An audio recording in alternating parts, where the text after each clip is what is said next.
हम कोरोना के समय भी एकजुटता से ऐसी चुनौतियों का सामना कर चुके हैं। अब हमें फिर से उसी तरह तैयार रहने की आवश्यकता है।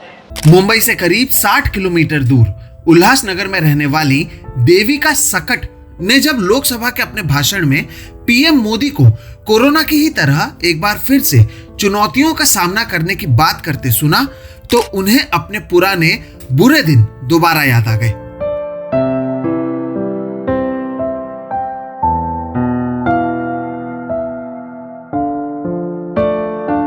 नोटबंदी के बाद बैंक के बाहर लंबी लंबी कतार लगाने के बाद और कोरोना काल में 4 महीने की गर्भवती होने के बावजूद सब्जी बेचने को मजबूर देविका अब एलपीजी की किल्लत से जूझ रही हैं। घरों में छोटे मोटे काम कर जहां ये महीने के 5,000 कमा लेती हैं, तो वहीं काले बाजार में एक एलपीजी सिलेंडर 4,000 में बिक रहा है, जिसे ये खरीद नहीं सकती। घर की गैस खत्म हो चुकी है, गैस की बुकिंग की है लेकिन कब मिलेगा पता नहीं। लिहाजा जंगल से सूखे लकड़ियों को तोड़कर ये चूल्हा जलाने को मजबूर हैं।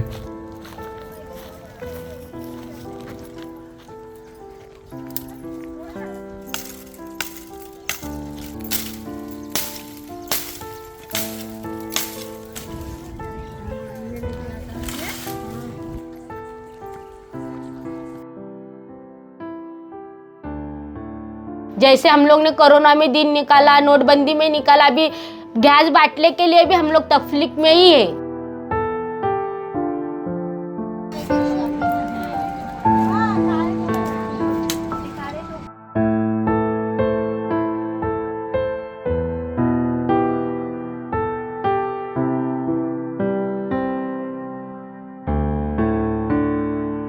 काम के हम लोग को किधर 800 देती है, कोई 500 देती है, कोई 700 देती है, कोई 1700 देती है झाड़ू पोछा बर्तन करने का। और वो करके फिर वो हम लोग कमाए और इधर हम लोग 4,000 का सिलेंडर लेंगे तो हमको क्या परवड़ेगा? खाएंगे क्या, रखेंगे क्या? बच्चे लोग का स्कूल है, पढ़ाना है, ये वो सब कुछ रहता है। अभी बच्ची छोटी है तो उसका भी कुछ खर्चा रहता है ना। हम लोग सिलेंडर ही 4,000 में लेंगे तो हम लोग का आगे क्या होगा?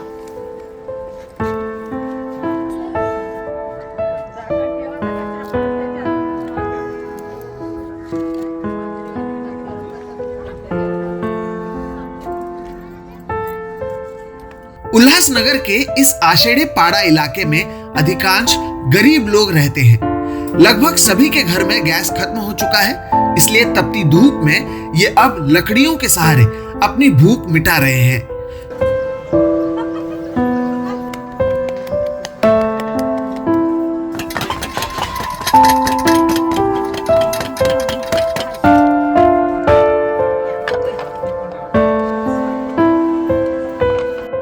दो तीन घर के लोग मिलकर एक चूल्हा जलाते हैं, जिसमें समय ज्यादा लगता है और खाना भी सही से नहीं पकता।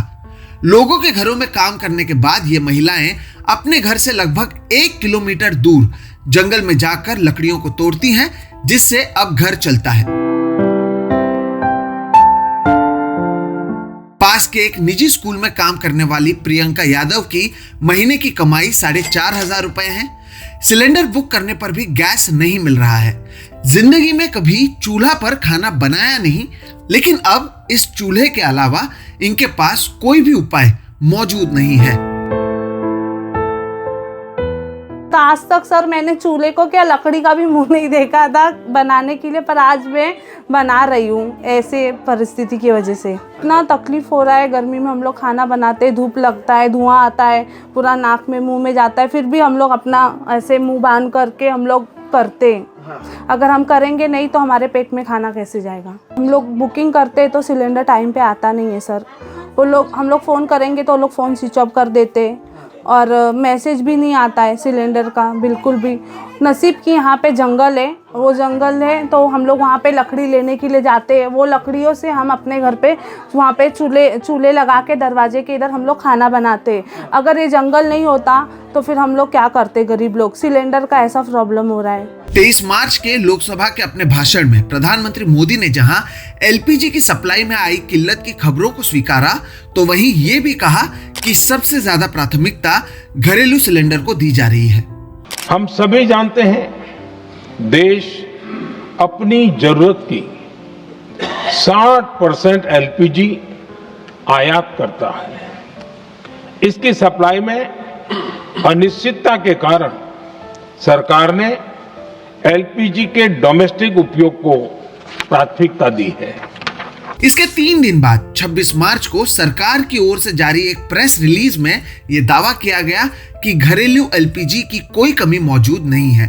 लेकिन जो महिलाएं तपती धूप में खाना बनाने और जंगलों में लकड़ियां तोड़ने जा रही हैं, वो बताती हैं कि सरकार के पास सही जानकारी मौजूद नहीं है। ब्लैक में जहां सिलेंडर आसानी से मिल रहा है, तो वहीं कुछ लोग इस आपदा का अवसर बनाकर लोगों को समय पर सिलेंडर नहीं दे रहे हैं।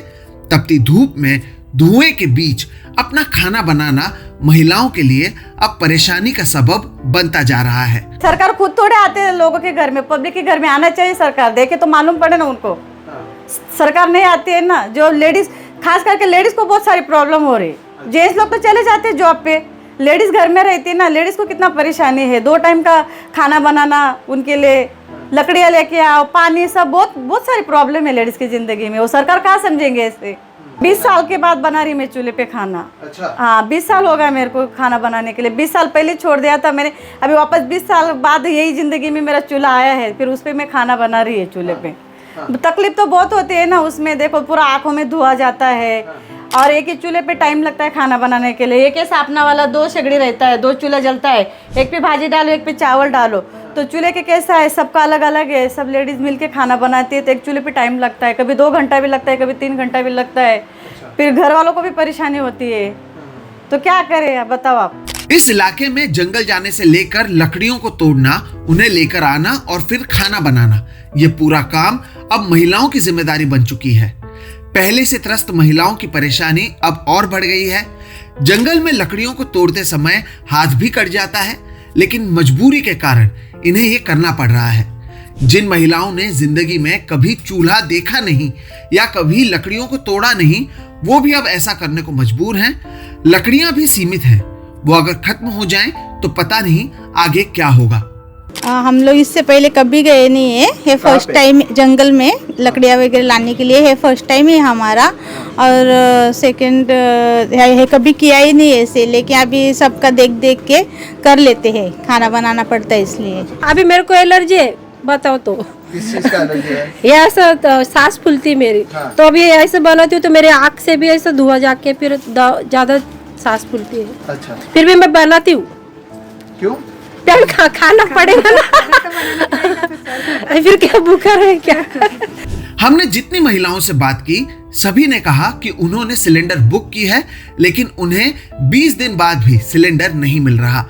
महाराष्ट्र के खाद्य एवं नागरिक आपूर्ति मंत्री छगन भुजबल का दावा है कि सिलेंडर की कमी नहीं है, बल्कि लोगों में डर ज्यादा है, इसलिए वो 2-3 सिलेंडर भर रहे हैं। तो कोई भी किल्लत नहीं है, ना गैस की है, न पेट्रोल की है, न डीजल की है। फिर भी जो है अफवाह फैलती है, और मुझे ऐसा लगता है कि अरे शायद बंद होगा। एक चाहिए मुझे सिलेंडर 1 महीने के लिए, मैं 3 सिलेंडर कैसे भी लाके रखता हूँ। फिर बाजू वाला बोलता है कि अरे इसने 3 सिलेंडर, मैं क्यों नहीं कम से कम 2-3 लेके आओ। तो इससे जो है नॉर्मल कोटा जो जाता है अलग अलग जगह पे, इतना सिलेंडर या खपत है, वहां जो है थोड़ी कमी निर्माण होती है, डर ज्यादा निर्माण होता है और लाइनें लगती है। मैं आपसे कहना चाहूंगा कि कोई लाइन लगाने की जरूरत नहीं है। आपके घर पे जैसे पहले सिलेंडर आता था, ऐसे ही एलपीजी सिलेंडर आ जाएगा। मंत्री जी जहां ये दावा कर रहे हैं कि लोग डर कर ज्यादा गैस खरीद रहे हैं, तो वहीं जो सबसे गरीब तबका है, जो एक गैस नहीं खरीद पा रहा है, वो आखिर 3 गैस कैसे ले। सबसे बुरा असर समाज के सबसे गरीब तबके के परिवार वालों पर पड़ा है, और गैस का जुगाड़ करने के लिए छुट्टी लेने के कारण कई महिलाओं को अपनी नौकरी से भी हाथ धोना पड़ रहा है। ये असंगठित क्षेत्र की महिला है, घर काम करने वाली महिला है, जो 4 जगह पे 5 घरों में काम करती है, और वो काम अभी उनका छूटा है पिछले 15-20 दिन में। बहुत सारे महिलाओं का काम छूटा है। उसका कारण ये है कि गैस के लाइन में वो बुक करने में, वहाँ एजेंसी में जाने के लिए तो 1 दिन 2 दिन जा रहे, तो घर के लोग कह रहे कि आप काम नहीं कर सकते, तो इसके वजह से ये मसला है। हर बार यही लोगों को ये परेशानी झेलनी पड़ती है। जब पूरा नोटबंदी का समय था तो महिलाओं ने कुछ पैसे बचाए थे, तो वो भी उनके हाथ में नहीं लगे, वो वहाँ भी लाइन में थे। जब लॉकडाउन का दौर आया तो यहाँ भी नहीं रह पाते थे, सही ढंग से कुछ नहीं ले पा रहे। गांव जाना है तो जाने के लिए 50-60 हज़ार रुपये ट्रैवल है, तो वो भी नहीं कर पाते। तो बहुत सारे जो महिला है, फैमिली है, वो चल के गई हुई है। अभी और एक संकट आया है जो गैस का है, तो दिन भर वही लाइन में बैठो। दूसरा है कि अगर कोई 24 तारीख को 15 तारीख को बुक हुआ है तो डिलीवरी मैसेज आ रहा है कि आपको 24 को मिला है, लेकिन हाथ में आया ही नहीं है। तो हाथ में आने के लिए 29-30 तारीख जा रही है। तो ये पूरा सिस्टम का फेलियर है। तो ये कैसा चलाना है, असल में ये मज़दूरों के साथ का पूरा एक क्या कहते हैं कि अन्याय है। अगली बार जब आप अपने ड्राइंग रूम में बैठकर ये विचार करें या ये डिस्कस करें कि पाकिस्तान को मध्यस्थी करनी चाहिए थी ईरान और अमेरिका के वॉर के बीच में या भारत को, तो आप इन तस्वीरों को भी देखिएगा। इस देश में 2 भारत मौजूद हैं। एक भारत वो है जो अपने ड्राइंग रूम में बैठकर जियोपॉलिटिक्स की बात करता है, और एक भारत वो है जिस पर चाहे कोरोना हो, चाहे नोटबंदी हो, या अब 2 दूसरे देशों के बीच में युद्ध हो, हमेशा मार इन्हें ही खानी पड़ती है, हमेशा परेशानी इन्हें ही झेलनी पड़ती है। और ये वो भारत है जिसके बारे में ना ही नेता बात करते हैं और ना ही मीडिया। अगर आप अब भी अपने घर पर पाइप्ड LPG के ज़रिए खाना बना पा रहे हैं तो आप फिलहाल लग्जरी में रह रहे हैं, क्योंकि ऐसे कई महिलाएं जो शायद 2-3 दशक में चूल्हे पर खाना नहीं बना रही थी, उन्हें अब फिर से इस जंग के वजह से चूल्हे पर खाना बनाना पड़ रहा है। लेकिन अगर सरकार की माने तो सब चंगासी, किसी को कोई परेशानी नहीं है। यही है एक असली भारत और एक टीवी वाले भारत के बीच का अंतर।